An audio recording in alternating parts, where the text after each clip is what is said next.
मसालामध्ये आपलं स्वागत आहे। आज आपण बनवणार आहोत माकुळ मसाला। माका म्हणजे तुम्हाला तर माहितीच असतील, तर आज आपण ही रेसिपी बनवणार आहोत। तर हे अगोदर आपण साफ करून घेणार आहोत। आता हे आपण स्वच्छ पाण्याने धुवून घेतलेले आहेत, साफ पण केलेले आहेत तुम्ही बघत असाल तर। आता हे आपण कापून घेऊयात। तर हे बघा, हे अशी साफ केल्यानंतर आपली माकळी ही अशी दिसते। तर आता हिला आपण कटिंग करून घेऊयात। हे बघा, असे एवढे बारीक तुम्हाला पाहिजे तसे तुकडे तुम्ही ठेवू शकता। हे बघा,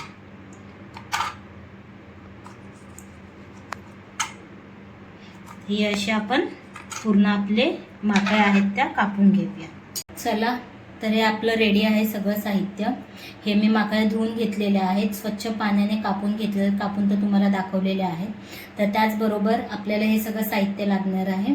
एक मोठा कांदा बारीक चिरलेला, एक टोमॅटो बारका, 7-8 लसणाच्या पाकळ्या, एक मिरची, 2 चमचे तेल, 2 चमचे मसाला, घरगुती मसाला, 1 चमचा मीठ, 1 चमचे धने पावडर, अर्धा चमचा हळद आणि अर्धा चमचा जिरे पावडर, असं हे आपल्याला साहित्य लागणार आहे। तर चला आता फोडणीला देऊयात आपण। सगळ्यात आधी आपण तेल टाकणार आहोत। तेल चांगलं गरम होऊन द्यायचं आहे आपल्याला। तर त्याच्यात आपण पहिला लसूण टाकणार आहोत। लसूण आपण अगोदर टाकतो, कारण लसणाचा फ्रेग्रन्स तेलामध्ये केला तर चवीला पण छान लागतो आणि सुगंध पण छान येतो, म्हणून लसूण आपण पहिला टाकायचं असतो। लसूण थोडंसं त्याच्यामध्ये मुरलेलं आहे। आता त्याचबरोबर आपण कांदा टाकूया तिथे,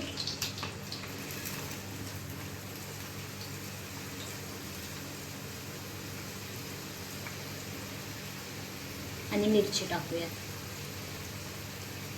म्हणजे मिरचीचा पण फ्लेवर त्यामध्ये येईल कांदा शिजेपर्यंत। आणि एक टोमॅटो आपण लास्टला टाकूयात, म्हणजे कांदा शिजल्यावरती। आता हे आपण छानपैकी असं हलवून घेऊयात आणि कांदा शिजवून घेऊयात त्याच्यामध्ये तेलामध्ये। 7 ते 8 मिनिटं कांदा शिजवून घेऊयात बारीक गॅसवरती, म्हणजे ती आपली ग्रेव्ही तयार होते। आता कांदा शिजला नाही तर कच्चा कांदा आहे, त्याची टेस्ट पण नाही बरोबर लागत आणि दाताखाली पण लागत राहतो, म्हणून त्यामुळे पहिला कांदा शिजवून घेऊया। चला, इथे आपला तर कांदा शिजलेला आहे, तुम्ही बघू शकता कांदा छानपैकी शिजलेला आहे। असा हलकासा एकदम गोल्डन कलर त्याला आलेला आहे, तोपर्यंत आपल्याला शिजवून घ्यायचा आहे। आता त्याच्यामध्ये टाकते मी एक बारीक टोमॅटो। टोमॅटो पण तशाच प्रकारे आपल्याला शिजवून घ्यायचा आहे, म्हणजे तो ग्रेव्ही छानपैकी आपली तयार होईल। त्यासाठी आता जसं कांदा शिजवून घेतला तसंच आपल्याला टोमॅटो पण शिजवून घ्यायचा आहे। तुम्ही आता इथे बघू शकता टोमॅटो आणि कांदा आपला छानपैकी शिजलेला आहे। तर आपण आता सगळे मसाले आहेत, मीठ वगैरे सगळं एकत्र घेतलेलं आहे, ते आपण एकत्र ह्याच्यामध्ये टाकूयात आणि मिक्स करूयात चांगलं। थोडासा हलका मसाला फ्राय करायचा आहे तेलामध्ये, म्हणजे कच्चा राहत नाही।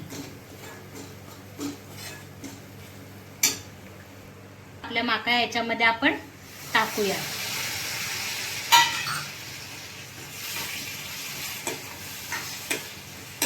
आणि 15 मिनिटं वाफेवरती आपण शिजवून ठेवूया।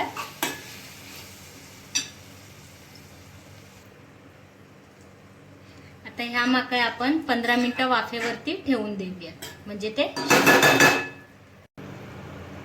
तुम्ही आता इथे बघू शकता आपण त्याच्यावरती पाणी ठेवलेलं होतं वाफेवरती। ते आता वाफेवरती पाणी गरम झालेलं आहे आणि त्याच्या आतमध्ये आपल्याला आपोआप पाणी सुटतं माकळ्यांना। तर त्याच्यात पाणी टाकायची काही गरज नाही, लागलं तरच टाकायचं, नाहीतर टाकायची अशी गरज नाहीये। तर स्वतःहून पाणी सुटेल तेवढा टेस्टला चांगला लागेल। बघा, आता ह्याला छानपैकी पाणी सुटलेलं आहे स्वतःहूनच। तर आपल्या माकळ्या पण शिजलेल्या आहेत। आपण आता इकडे माकुळ मसाला बनवतोय बरोबर, मग त्यासाठी आपल्याला अजून थोडीशी थिक ग्रेव्ही लागणार आहे। त्यासाठी मग आपण अजून ह्याला परतवून घेऊयात, म्हणजे आपल्याला थिक ग्रेव्ही भेटेल। आता हा आपला माकुळ मसाला तयार झालेला आहे, तर वरून आपण कोथिंबीर टाकून घेऊया। हा बघा, दिसायला पण एकदम चमचमीत आहे आणि खायला पण एकदम टेस्टी. तर आपण गरमागरम भाकरीसोबत, कशासोबत पाहिजे असं पण तुम्ही खाऊ शकता. भाकरीसोबत पाहिजे तर भाकरीसोबत खाऊ शकता, एकदम चवीला टेस्टी. तर चला मित्रांनो, ही व्हिडिओ तुम्हाला आवडली असेल तर लाईक करा, शेअर करा आणि आपल्या चॅनलला सबस्क्राईब करा. थँक्यू.